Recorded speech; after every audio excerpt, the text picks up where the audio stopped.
sudah siapkan tempatnya untuk beliau bisa mengklarifikasi itu. Nanti publik akan menilai, masyarakat akan menilai, dan ini akan menjadi sejarah kita semua. Bahwa suatu ketika bisa saja ada anak-anak bangsa, anak-anak muda potensial, kemudian dia terpilih secara demokratis, tapi kemudian dia harus dijatuhkan dalam proses kriminalisasi. Itu akan bisa terjadi dan jangan sampai terjadi lagi. Cukup sampai di masa Anas saja orang berpolitik dibegitukan. Yang lainnya jangan terjadi lagi. Nah, ini tentu harus dibuktikan terbuka kan? Ini kelihatannya tidak hanya sekedar berita sekedar Anas keluar dari Anas masuk penjara itu bukan betul-betul karena kasus korupsi yang dilakukan, tapi lebih ini hanya opini arus bawah, opini dari masyarakat kebanyakan.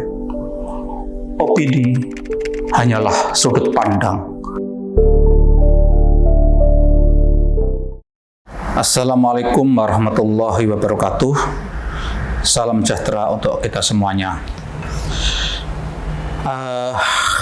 Kabar terbaru, Selasa besok pukul 2, mantan Ketua Umum Demokrat Anas Urbaningrum akan keluar dari penjara di Sukamiskin, Bandung.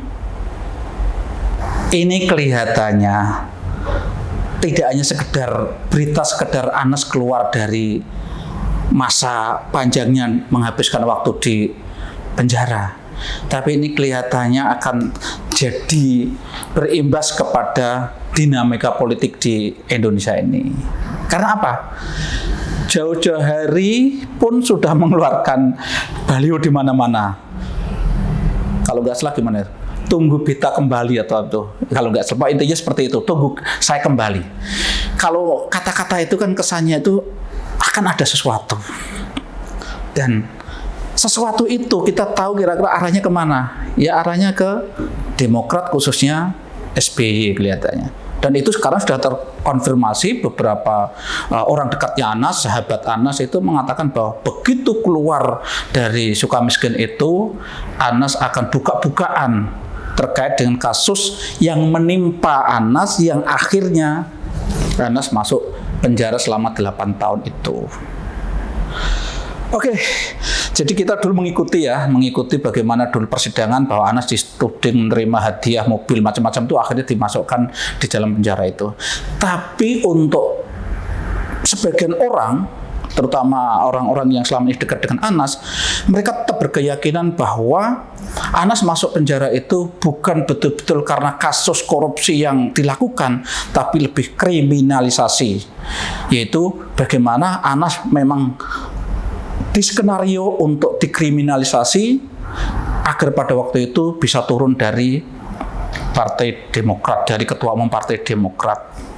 Jadi besok ini ketika Anas mengatakan akan buka-bukaan, ini jelas nanti akan berdampak cukup lumayan menurut saya dalam dinamika politik di Indonesia ini. Anas memang salah satu politisi muda yang menurut saya memang ya lepas dari kasus yang menimpanya, tapi kualitas kemampuannya, jaringannya saya pikir tidak bisa disepelekan. Anas mantan Ketua Umum HMI, dia di HMI itu saya yakin jaringan dia kuat, dan dia selama jadi Ketua Umum Demokrat itu saya yakin juga dia sudah punya jaringan baru di situ. Dia pernah jadi pernah jadi di KPU juga. Dia dari sisi keluarga istrinya itu juga dari keluarga Pondok Pesantren Kerapiak. Jadi jaringan dia cukup lumayan. Nah, ini kalau nanti betul ya, Anas melakukan buka-bukaan, ini yang akan kena imbas tentu Demokrat. Saya tidak mau masuk di dalam hukum dan saya tidak mau masuk apakah nanti apa yang dilakukan Anas itu benar apa salah, saya tidak mau masuk ke situ. Tapi intinya apa?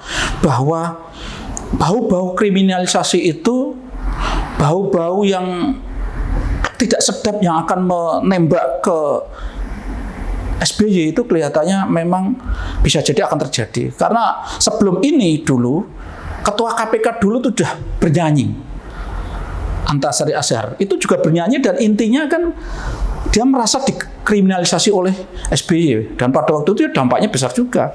Setelah itu politisi Demokrat yang akhirnya juga mendekam di penjara cukup lama, Angelina Sondag, yang sekarang memutuskan tidak mau berpartai lagi, itu kan juga memberikan isyarat bahwa ada sesuatu yang nggak beres dengan kasus itu. Dia mengisyaratkan dia jadi korban. Artinya apa? Ketika Anas itu mengindikasikan hal yang sama, itu memang bisa jadi ada benang merahnya, ada kemungkinan benang merahnya itu ada.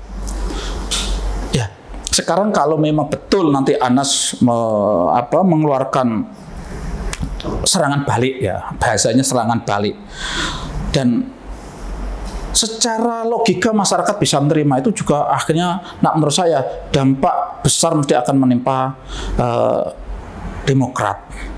Nah, ketika Demokrat ini kena dampak ini ya mau tidak mau Anies akan kena dampaknya juga. Karena kalau saya lihat kan sampai sejauh ini koalisi yang dibangun Anies itu kan nggak berkembang. Hanya masih sebatas Nasdem, PKS, dan Demokrat. Kalau saya melihat suaranya yang banyak itu kan Nasdem, disusul Demokrat, disusul PKS. Kalau nanti Nasdem hanya bergerak dengan PKS, kalau seandainya Demokrat ada masalah, ini juga kayaknya nggak ngatasi untuk 20%. Intinya bahwa ketika nanti itu Anas melakukan serangan balik, dan serangan balik itu bisa menyudutkan seandainya, kan kita nggak tahu ya data, faktanya, bagaimana manuvernya, nanti kan kita masih menunggu. Intinya kita masih menunggu Selasa besok itu kayak apa coba. Tapi kalau memang itu serangannya itu memang cukup menohok dan berimbas kepada Demokrat, jelas berimbas. Artinya meskipun Anas nanti salah apa benar ya, data-data yang diungkap itu benar apa salah, nanti kan publik yang akan melihat nanti. Tapi gonjang-ganjing dinamika itu tetap berimbas kepada Demokrat. Nah, ketika Demokrat ini terkena dampak itu, yang jelas itu akan berpengaruh kepada soliditas, kemampuan daya dorongnya tiga partai ini terhadap pencalonan Anies. Nah, ini menurut saya ancaman juga bagi Anies. Nah, kalau menurut saya, jadi kalau memang sampai Demokrat ini kena, ini dampaknya serius untuk Anies. Kalau tadi saya katakan, bagaimanapun Demokrat itu punya cukup signifikan. Kalau saya baca di sini kan Demokrat itu 9,39. Ya, kalau PKS kan cuma 8, berapa. Artinya Demokrat cukup signifikan. Lah, ketika Demokrat ada masalah, ini bagi saya Anies harus berpikir panjang. Biar Anies ini biar bisa tetap melaju, menurut saya Anies harusnya tidak tidak terpancang pada 3 tok ini. Anies misalnya harus segera mencoba mencari peluang-peluang untuk mendapatkan dukungan dari partai lain mestinya. Karena kalau hanya stagnan di 3 ini, kayaknya kondisinya semakin berat. Tapi ya itu tadi, ketika mau mencari tambahan dari partai di luar 3 ini juga nggak gampang juga. Karena apa? 3 partai ini kan, di luar 3 partai ini kan sudah tergabung dalam pemerintahan, dan kemarin sudah ada pemanasan, mereka akan bergabung dalam satu kekuatan besar yang akan disebut sebagai koalisi besar itu. Ya memang ini agak rumit bagi Anies. Tapi intinya Anies ini selama ini kan satu tadi hanya terpaku pada 3 partai. Dan 3 partai itu pun tadi Demokrat kemungkinan akan segera menghadapi masalah. Satu persoalan. Masalah kedua, sampai sejauh ini itu kan belum fix betul. Apakah 3 partai itu betul-betul nanti akan berkoalisi, itu kan belum fix betul. Belum ada deklarasi yang memang fix betul. Ini kan hanya kebetulan 3 ini yang selama ini oposisi begitu aja kan. Dalam arti setelah Nasdem itu bergabung mereka. Dulu itu kan 2 Demokrat dan PKS itu kan terikatnya tersambungnya itu kan karena sama-sama oposan aja kan. Nah sekarang ini Nasdem gabung ke sini setelah mencalonkan Anies. Artinya motivasinya lebih ikatannya hanya di sini. Karena sama-sama tidak di pemerintahan.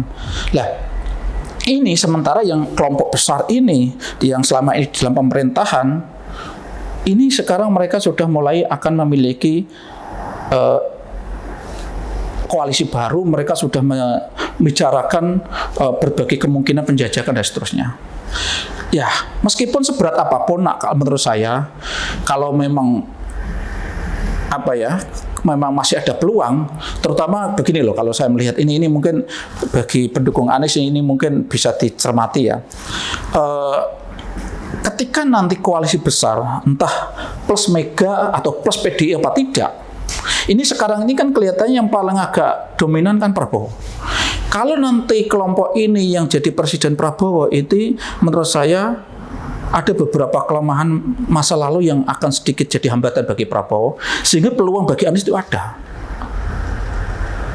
Tapi kalau calonnya seandainya di luar itu mungkin lain lagi. Tapi kalau seandainya ini calonnya Prabowo, hanya Anies dan Prabowo, Anies punya peluang. Nah, peluang itu menurut saya bisa dilakukan oleh Anies. Saya berharap Anies mulai berpikir sedikit menggeser dirinya ke tengah. Jangan terlalu ke kanan, ke kelompok-kelompok Islam yang identitas keislamannya sangat kuat. Agak sedikit ke nasionalis sedikit. Agak sedikit kegeser. Ya nanti entah kok bagaimana komunikasi dengan kelompok-kelompok entah yang berbasis dengan dekat dengan NU, berbasis dengan Muhammadiyah atau apa. Tapi ini jangan sampai posisinya di sini. Kalau Anies hanya posisinya seperti sekarang ini yang mengidentikan dengan kelompok Islamis tok, itu berat. Karena saya tetap berprinsip ya, di Indonesia itu masih butuh gabungan antara Islamis atau religius dan nasionalis. Jadi kalau nanti saat ini kok di sini Prabowo, maka peluang bagi Anies harusnya akan lebih terbuka. Manakala Anies mencoba menggeser dirinya agak ke tengah, berarti calonnya Anies usahakan calon yang lebih berprestasikan nasionalis. Kalau wakilnya suatu misal dari PKS, itu kayaknya sulit. Karena PKS kan sangat identik dengan Islam. Ini sudah diwakili oleh diri Anies sendiri. AHY mestinya tidak ya. AHY lebih nasionalis.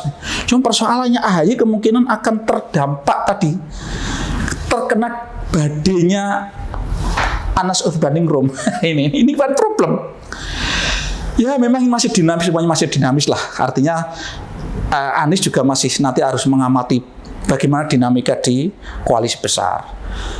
Tapi kembali ke tema awal tadi, bahwa saya simpulkan bahwa keluarnya Anas dari Sukamiskin itu jelas kalau melihat gelagapnya, melihat naga-naganya, melihat indikasinya, Anas akan melakukan serangan balik ke SBY karena dia merasa dikriminalisasi.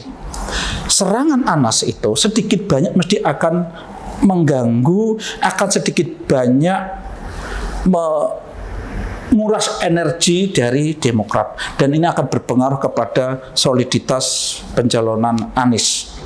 Lah, Anies masih punya peluang kalau seandainya ini kelompok tengah atau kelompok koalisi besar ini mencalonkan Prabowo. Anies punya peluang karena Prabowo tadi saya katakan punya catatan-catatan yang itu juga akan jadi titik lemah Prabowo. Anies punya peluang manakala apa tadi? Manakala Anies sedikit menggeser, jangan terlalu ke kanan, tapi sedikit menggeser ke tengah. Harusnya wakilnya Anies harus wakil yang kelihatannya lebih cocok diambilkan dari di luar partai yang saat ini mendukung itu. Artinya bukan dari PKS, bukan dari Demokrat, tapi ambillah dari yang di luar itu, yang mencerminkan nasionalis, yang orang Indonesia ini akan meyakini dengan berpasangan itu Anies tidak akan terlalu disetir oleh kelompok yang terlalu kanan. Itu moga-moga yang saya sampaikan tadi itu bermanfaat, dan kita lagi-lagi masih menunggu apa semestinya akan dilakukan oleh Anas Urbaningrum setelah bebas dari Sukamiskin. Assalamualaikum warahmatullahi wabarakatuh.